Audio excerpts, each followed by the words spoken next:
আলাইকুম রহমতুল্লাহ বরকাতুহু। সৈয়দ তারগিব, হাদিস নম্বর 1731।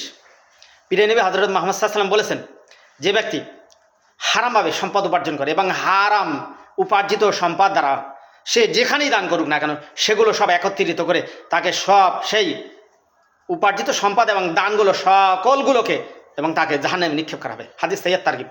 ব্যাখ্যা, আপনি দেখুন না, হারামভাবে সম্পদ উপার্জন করছেন আর সেগুলো আপনি হালাল জায়গায় ব্যয় করলেও, হারাম জায়গায় তো করলেও বা হারামভাবে উপার্জিত সম্পদ যতই আপনি ব্যয় করবেন বা হালাল জায়গায় বা হারাম জায়গায়, অবশ্যই সেগুলো একত্রিত করে এবং আপনাকে জাহান্নামে নিক্ষেপ করা হবে। ওই জন্য ঈমান গ্রহণের পর সবচেয়ে বড় ইবাদত হলো আপনার রিজিকটা হালাল হওয়া দরকার। অবশ্যই আপনি হালাল রিজিক তালাশ করুন আর হালাল রিজিক অন্বেষণ করুন।